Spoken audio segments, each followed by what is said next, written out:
امیر لڑکے اور اندھے فقیر کی محبت، ایک ایسی محبت جو عشق کے حقیقی کا در کھول دے۔ پلیز ویڈیو کو آخر تک ضرور دیکھیں اور ہمارے چینل کو سبسکرائب ضرور کریں۔ لاہور کی بارونق سڑکوں پر ایک چمکتی ہوئی کار رکتی ہے۔ اندر بیٹھی عالیہ ایک ماڈرن، خود پسند اور امیر کبیر بزنس مین کی اکلوتی بیٹی۔ زندگی میں کبھی انکار سنا ہی نہیں، ہر خواہش اس کے اشارے پر پوری ہوتی ہے۔ کار کا شیشہ نیچے ہوتا ہے اور اچانک ایک جھریوں بھرا ہاتھ سامنے آتا ہے۔ بی بی اللہ کے نام پہ کچھ دے دو۔ یہ ایک اندھا فقیر ہے جس کی آنکھوں پر کالا چشمہ تھا اور ہاتھ میں پرانی سی لاٹھی۔ اس کے کپڑے بوسیدہ مگر چہرے پر سکون۔ عالیہ طنزیہ ہنسی۔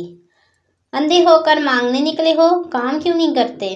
فقیر خاموش رہا، پھر آہستہ سے بولا، مانگنا نہیں آیا بی بی، بس دعا دینے آتا ہوں، تمہیں وہ دیکھنا نصیب ہو جو تمہاری آنکھوں سے چھپا ہے۔ عالیہ کے دل میں ایک لمحے کو جھٹکا لگا، مگر وہ ہنسی میں چھپا لیتی ہے۔ گاڑی آگے بڑھی لیکن فقیر کی بات اس کے دل میں کہیں گونجتی رہ گئی۔ اسی رات ایک خواب عالیہ کی دنیا بدلنے کے لیے تیار ہے۔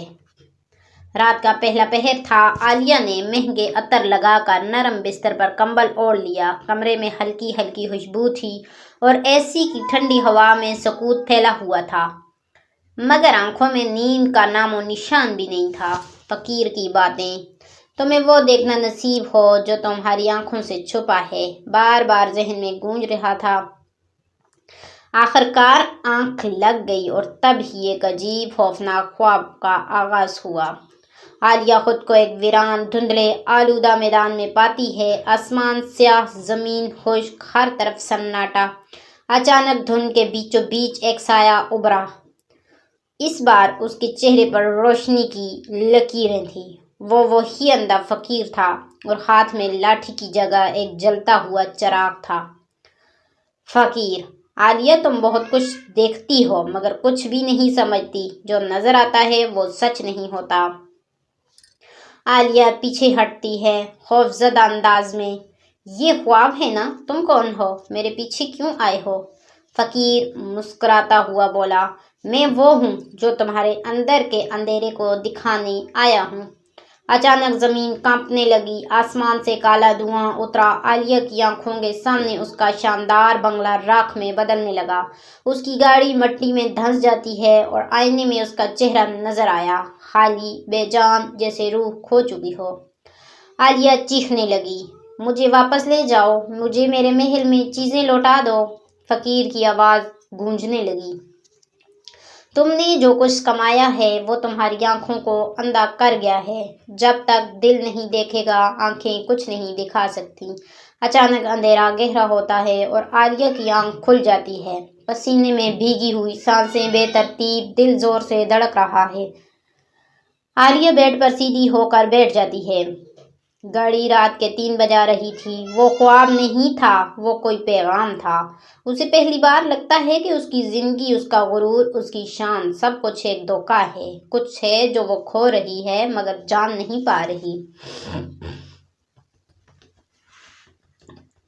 خود سے کہتی ہے، یہ کیا تھا؟ کیوں وہ فقیر مجھے بار بار خواب میں آ رہا ہے؟ کیا وہ کوئی عام انسان تھا یا کوئی اور مخلوق؟ اسی لمحے اس کے دل میں ایک خیال جنم لیتا ہے، مجھے اسے دوبارہ ڈھونڈنا ہوگا۔ صبح کا سورج ابھی پوری طرح نکلا نہیں تھا جب عالیہ تیار ہو کر اپنے کمرے سے باہر نکلی۔ نہ میک اپ، نہ فیشن، نہ ناشتہ، صرف ایک خلاصہ دل میں تھا اور ذہن میں بس ایک خیال، مجھے اس فقیر کو ڈھونڈنا۔ گاڑی نکالی اور سیدھا اسی چوک پر پہنچی جہاں وہ پہلی بار فقیر سے ملی تھی۔ چوک وہی تھا، شور، ٹریفک، فٹ پاتھ پر ویسے ہی لوگ، مگر فقیر نہیں تھا۔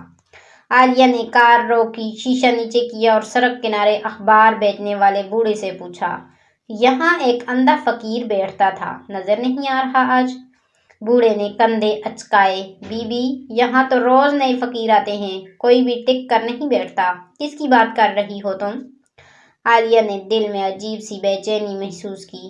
اس نے اگلے کچھ دنوں تک روز وہ جگہ دیکھی مگر فقیر کا کوئی نام و نشان نہ تھا۔ 5ویں دن گاڑی چلاتے ہوئے اچانک عالیہ کی نظر ایک بورڈ پر پڑی، بابا روشن ولی دربار 1 کلومیٹر۔ کچھ اسے اندر سے کھینچ رہا تھا، جیسے کوئی صدا دے رہا ہو۔ اس نے اس سمت گاڑی موڑ لی۔ دربار ایک پرانی پراسرار جگہ تھا۔ صحن میں سفید چادر والے لوگ، دیواروں پر پرانی دعائیں اور ہوا میں خوشبو کا ملغوبہ۔ عالیہ آہستہ قدموں سے اندر داخل ہوئی۔ ایک طرف درخت کے نیچے بیٹھا تھا وہی فقیر، مگر آج اس کے چہرے پر پہلے سے زیادہ نور تھا، جیسے صدیوں سے کسی راز کا محافظ ہو۔ عالیہ بے اختیار اس کے قریب گئی۔ دل دھڑک رہا تھا۔ عالیہ جھجکتے ہوئے بولی، میں کئی دن سے آپ کو ڈھونڈ رہی ہوں۔ آپ میرے خواب میں آئے تھے؟ فقیر نے مدھم سی مسکراہٹ کے ساتھ کہا، جو خواب دکھائی دیتا ہے وہ تمہارے دل کی آواز ہوتی ہے۔ تم جاگ رہی ہو عالیہ، تم دیکھنے لگی ہو۔ عالیہ ہکا بکا رہ گئی۔ آپ کو کیسے پتا کہ میرا نام عالیہ ہے؟ فقیر نے آسمان کی طرف اشارہ کیا۔ جن کی نظر زمین تک محدود ہوتی ہے وہ نام صرف زبان سے سنتے ہیں، ہم دل کی دھڑکنوں سے سنتے ہیں۔ عالیہ خاموش ہو گئی۔ اسے پہلی بار لگ رہا تھا کہ وہ کسی عام فقیر سے نہیں، کسی ایسے انسان سے بات کر رہی ہے جو کچھ اور ہی دنیا سے ہے۔ اس دن کے بعد عالیہ روز دربار جاتی، وہ فقیر کے پاس بیٹھتی، سادہ سوالات پوچھتی، وہ اسے ایسی باتیں سکھاتا جو نہ کبھی کتاب میں تھیں نہ کسی لیکچر میں۔ ہر دن کے ساتھ عالیہ کے اندر ایک تبدیلی آ رہی تھی۔ وہ خاموش ہونے لگی تھی، سوچنے لگی تھی، آنکھیں بند کر کے محسوس کرنے لگی تھی۔ اور پھر ایک دن اس کے دل میں ایک عجیب احساس جاگا، کیا میں اس فقیر کی طرف کھنچ رہی ہوں؟ کیا یہ محبت ہے؟ دربار کے صحن میں ہر دن کی طرح دھوپ پھیلی ہوئی تھی، مگر عالیہ کے دل میں عجیب سی ٹھنڈک تھی۔ وہ آہستہ آہستہ فقیر کی طرف بڑھ رہی تھی، جیسے کوئی مسافر منزل کے قریب پہنچنے سے ہچکچاتا ہو۔ وہ پچھلے کئی دنوں سے روز اس فقیر سے مل رہی تھی، سیکھ رہی تھی، بدل رہی تھی۔ اب عالیہ کی آنکھوں میں غرور کی جگہ عاجزی تھی، آواز میں نرمی اور انداز میں شکر۔ اس دن فقیر خاموش تھا، صرف تسبیح چلا رہا تھا۔ عالیہ پاس جا کر بیٹھ گئی۔ کچھ لمحے گزرے اور پھر اس نے آہستہ سے پوچھا، عالیہ، آپ اتنی مطمئن کیسے رہتی ہیں؟ نہ دولت نہ آسائش، لیکن آپ کی آنکھوں میں سکون ہے، جیسے ساری دنیا آپ کے اندر سمٹ آئی ہو۔ فقیر نے ایک طویل سانس لی، پھر جواب دیا، جس نے دل میں اللہ کو بسایا ہو اسے دنیا کی کوئی چیز خالی نہیں لگتی۔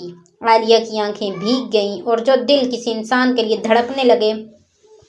فقیر نے نگاہیں اٹھا کر اس کی طرف دیکھا، جیسے وہ پہلے سے جانتا ہو کہ یہ سوال آنے والا ہے۔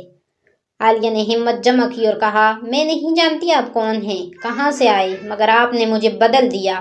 آپ کی باتوں، آپ کی خاموشی، سب میرے دل کے قریب لگنے لگا ہے۔ شاید یہ پاگل پن ہے، لیکن مجھے لگتا ہے مجھے آپ سے محبت ہو گئی ہے۔ چند لمحے خاموش رہی، صرف دور کہیں مسجد کی اذان کی آواز آ رہی تھی۔ فقیر کی آنکھیں بند تھیں، چہرہ سکون سے بھرا ہوا تھا۔ پھر اس نے آہستہ سے کہا، عالیہ، تم جو محسوس کر رہی ہو وہ دنیا کی محبت نہیں، دل کی بیداری ہے۔ تم نے زندگی میں پہلی بار کسی کو دل سے دیکھا ہے۔ یہ محبت آزمائش ہے، تمہارے نفس کے لیے اور میرے صبر کے لیے۔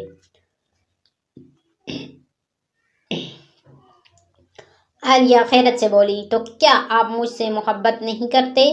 فقیر نے مسکرا کر جواب دیا، محبت وہ نہیں جو تمہیں باندھ دے، محبت وہ ہے جو تمہیں آزاد کرے۔ میں تمہیں اللہ کے قریب لے جانا چاہتا ہوں، خود کے قریب نہیں۔ اگر یہ محبت ہے تو اسے پاکیزہ رکھو، اگر یہ جذبہ ہے تو اسے خدمت میں بدل دو۔ عالیہ کی آنکھوں سے آنسو بہنے لگے، لیکن دل میں ایک عجیب سا سکون اتر گیا تھا۔ دل کے کمرے میں چراغ جل اٹھا۔ وہ جان چکی تھی کہ یہ فقیر کوئی عام انسان نہیں، یہ شخص اس کے دل کے بند دروازے کھولنے آیا ہے، اور وہ اب تیار ہے اس دروازے کے پار جانے کے لیے۔ صبح کا وقت تھا، آسمان پر ہلکے بادل اور فضا میں ایک خاص سی نرمی۔ عالیہ آج دربار کچھ مختلف کیفیت میں پہنچی تھی۔ اس کا لباس سادہ، چہرے پر نور اور دل میں ایک خاموش اطمینان۔ وہ فقیر سے ایک آخری بار ملنا چاہتی تھی۔ دربار کے درخت کے نیچے وہ جگہ خالی تھی جہاں وہ فقیر روز بیٹھتا تھا۔ عالیہ نے ادھر ادھر دیکھا، ایک بزرگ درویش سے پوچھا، بابا جی، وہ اندھے فقیر کہاں گئے جو یہاں بیٹھتے تھے؟ بزرگ مسکرائے، بیٹی، وہ تو اپنے کام سے گئے، جو لوگ دلوں میں چراغ جلاتے ہیں وہ ہر جگہ ہوتے ہیں اور کہیں بھی نہیں۔ عالیہ کو فقیر کی آواز، چہرہ، الفاظ سب یاد آ رہے تھے۔ اچانک ایک مجاور اس کے پاس آیا اور ایک چھوٹا سا پرانا لکڑی کا صندوق اس کے ہاتھ میں تھما گیا۔ یہ آپ کے لیے چھوڑا ہے، کہہ گئے کہ جب وہ تمہارے دل میں روشنی چھوڑ دیں تو تب یہ کھولنا۔ عالیہ کے ہاتھ کانپنے لگے۔ اس نے صندوق کھولا۔ اندر ایک سادہ سفید کاغذ پر چند الفاظ لکھے تھے۔ عالیہ، تو نے محبت کو پانے کی نہیں، نبھانے کی کوشش کی۔ تو نے دل کو کسی انسان کے ذریعے جگایا، لیکن اصل سفر تو اب شروع ہوا ہے۔ اگر تو چاہے تو تو خود بھی چراغ بن سکتی ہے کسی اور اندھیرے دل کے لیے۔ میں دعا تیرے ساتھ ہے۔ وہ جو اندھا نہیں تھا، صرف نظر جھکائے ہوئے تھا۔ عالیہ کی آنکھوں سے خاموشی سے آنسو بہنے لگے، مگر اس بار وہ آنسو غم کے نہیں، شکر کے تھے۔ اسے اندازہ ہو چکا تھا کہ فقیر صرف ایک انسان نہیں تھا، وہ اس کا آئینہ تھا، اس کی روح کا مسافر، وہ جو اسے اس ذات کے قریب لے آیا جسے وہ ساری عمر نظر انداز کرتے رہے۔ چند ماہ بعد عالیہ اب شہر کی پوش زندگی سے دور ایک چھوٹی سی بستی میں ہے۔ وہ فلاحی ادارہ چلا رہی تھی، اندھے بچوں کا اسکول، جہاں تعلیم کے ساتھ ساتھ روح کی روشنی بھی بانٹی جاتی تھی۔ لوگ اسے چراغ والی بی بی کہتے تھے، اور وہ خود جانتی ہے، یہ چراغ ایک اندھے فقیر کی دعا سے روشن ہوا تھا۔ امیر لڑکی اور اندھے فقیر کی محبت ایک ایسی محبت ہے جو عشق حقیقی کا در کھول گئی۔